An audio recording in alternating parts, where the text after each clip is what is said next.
Iyi nkuru ni iy'umukobwa witwa Aline wari ugeze mu mwaka wa mbere wa kaminuza, gusa akaba yari umukobwa utuje cyane. Ntiyakundaga ibirori byinshi ndetse no gusohoka cyane. Icyo we yakundaga cyane kwari ugusoma ibitabo no kumva imiziki ituje. Nibwo umunsi umwe nyuma y'amasomo, aho yari yicaye mu isomero, haje kuza umusore amwicara iruhande. Uwo musore yaramurebye ahita amwenyura, aramubaza ati, "Ese iyi ntebe hari umuntu wayifashe?" Aline arahindukira aramureba aramusubiza ati, "Oya, nta muntu uhicaye." Uwo musore wamubazaga yitwaga Kevin. Kevin yari umusore utandukanye n'abandi basore benshi. Yavugaga make ariko buri jambo ryose avuze rikumvikana neza.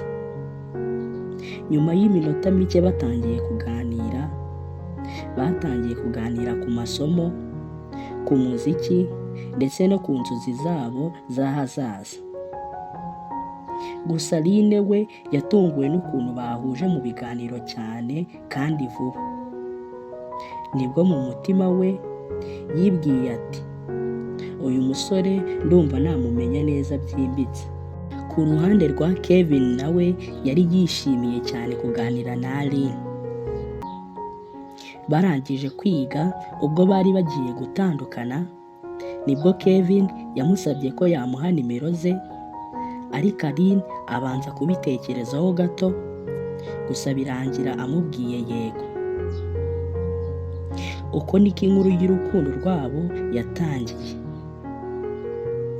Mu byumweru byakurikiyeho, Kevin na Aline batangiye kujya baganira buri munsi, bakavugana kuri telefone amasaha menshi, bakanarara boherezanya ubutumwa nijoro. Bumwe mu butumwa Kevin yabwiraga Aline bwari amagambo atuma yishima, aho yamubwiraga ati, "Uri umukobwa utandukanye n'abandi bose nigeze menya."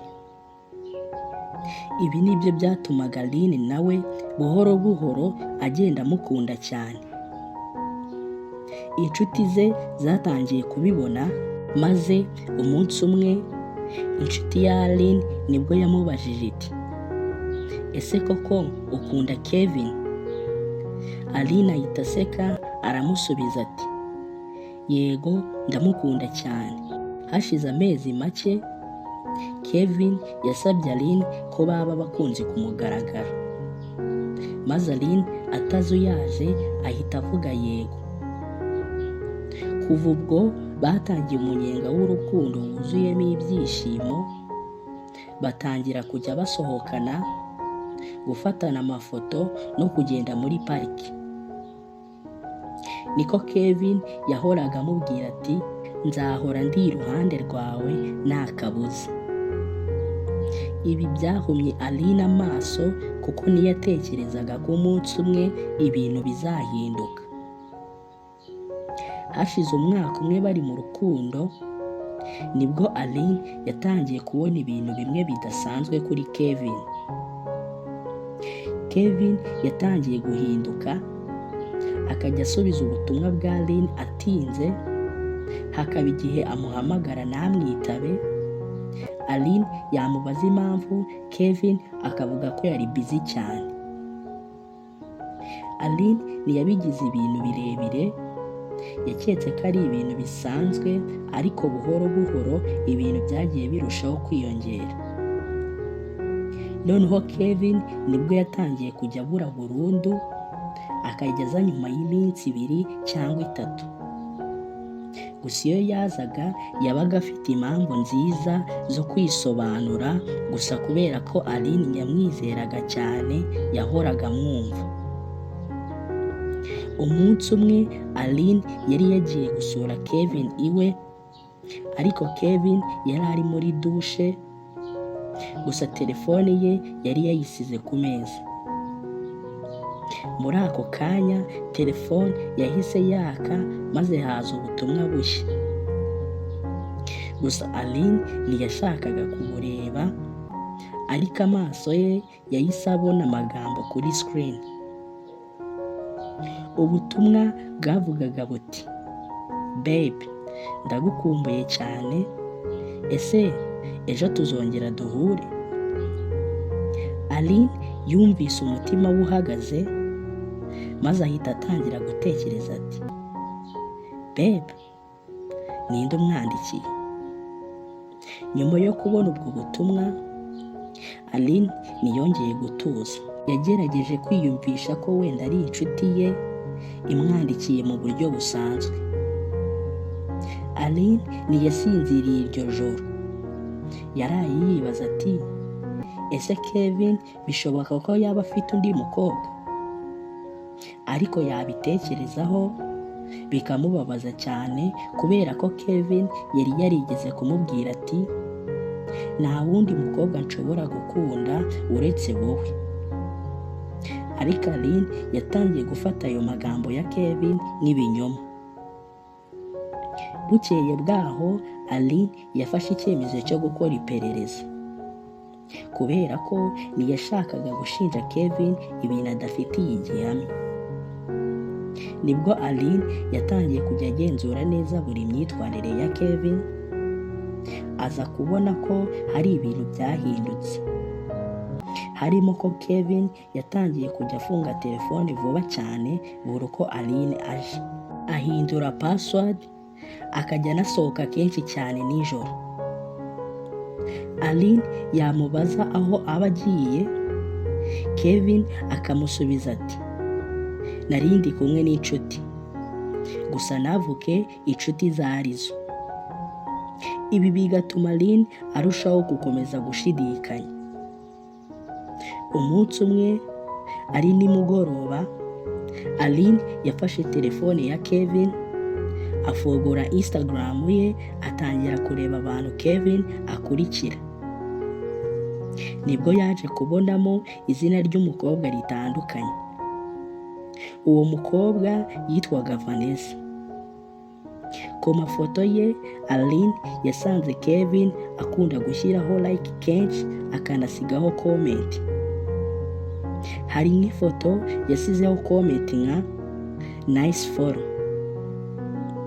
Ibi Aline yarabibonye, yumva arababaye cyane, gusa ntabwo yari yakabona ibihamya bihagije. Nyuma y'iminsi mike, Aline yahuye n'inshuti ye magara yitwa Diane. Bahurira muri cafe ituje. Diane ariko yahise abona ko Aline asa nk'ufite ikibazo. Nibwo yamubajije ati, Aline, hari ikitagenda neza? Aline yabanje guceceka akanya gato, ariko ahita avuga ati, hari ikintu nangiye gukeka kuri Kevin. Nibwo yaje kumubwira byose, haba ari ubutumwa yabonye muri telefone n'imyitwarire ya Kevin yatangiye guhinduka. Diane yahise amubwira ati, Aline, niba koko ushaka kumenya ukuri, ugomba kureba ibintu neza ukirinda kwihutira gufata umwanzuro. Umunsi umwe Aline yari ari mu mujyi agiye guhura n'inshuti ze, gusa mu gihe yari arimo kugenda mu muhanda, yabonye umuntu usa nka Kevin ari kure. Ariko abanza gutekereza ko ari ukwibeshya, gusa arebye neza abona ni Kevin koko. Gusa Kevin ntabwo yari wenyine, ahubwo yari ari kumwe n'undi mukobwa, bagenda bafatanya amaboko, barimo baseka nk'abantu bari mu rukundo. Maze Aline abibonye, amarira yatangiye kumuzenga mu maso, bimunanira kwizera ko ibyo ari kubona ari ukuri. Ariko ntiyari azi ko ibizamubabaza cyane byari biri imbere. Nyuma yo kubona Kevin ari kumwe n'undi mukobwa, Aline yafashe icyemezo gikomeye cyo kumenya ukuri kuri byose. Aline yatangiye kujya areba ubutumwa muri telefone ya Kevin, anatangira kugenzura imbuga ze buhoro buhoro, akajya areba comments na likes. Mu gihe cy'icyumweru kimwe, Aline yari amaze kubona ibimenyetso byinshi, harimo amafoto ya Kevin na Vanessa bari kumwe mu birori bitandukanye, mesaje za WhatsApp aho Kevin yabwiraga Vanessa amagambo y'urukundo atandukanye n'ayo yabwiraga Aline. Ibi bigatuma Aline arwana n'ibitekerezo byinshi mu mutwe, mu ijoro akarara arira, ari nako atekereza ati kuki Kevin yambeshye iki gihe cyose? Ese kuki nabashije kubona ibimenyetso mbere?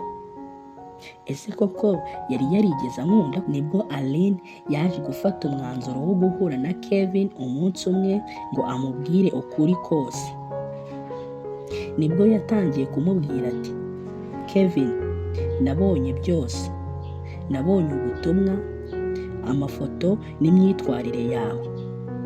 Ese kuki wambeshye?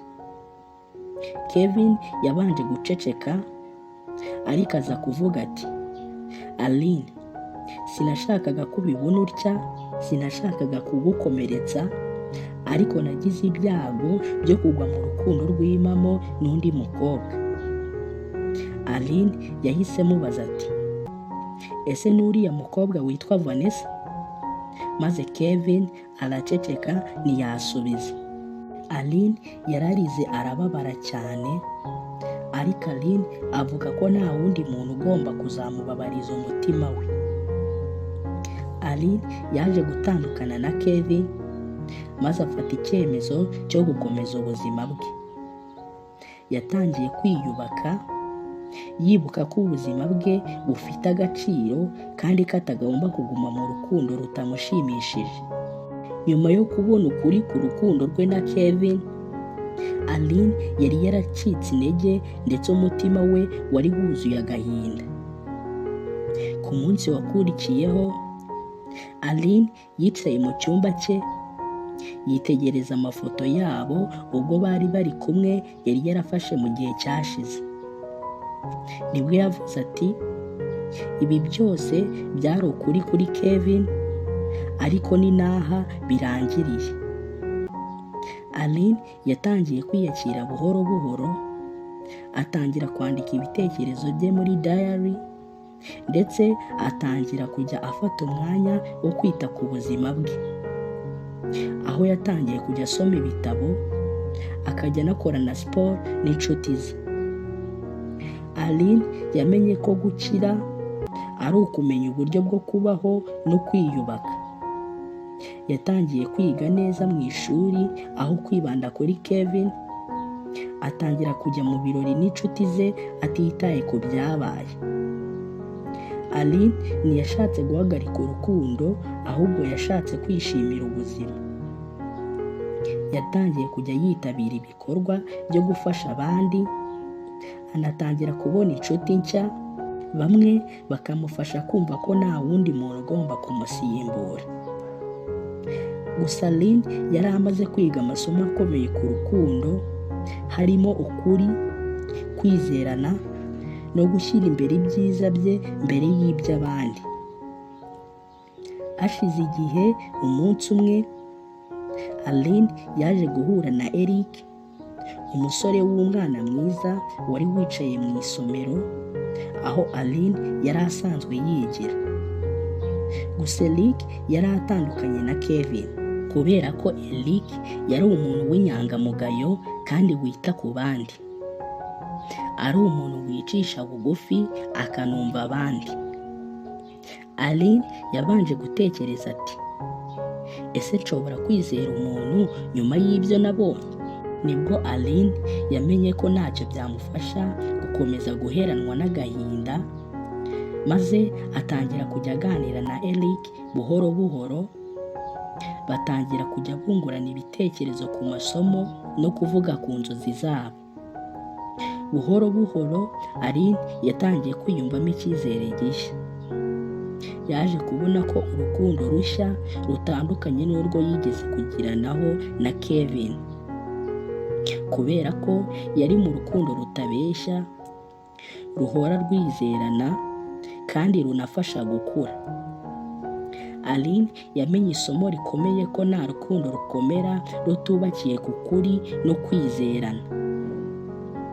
Mwakoze abantu mwese twabanye n'iby'agaciro, bibutsa gukora subscribe, gukanda like no gusharinga no gutanga ibitekerezo muri comment. Naho ubutaha.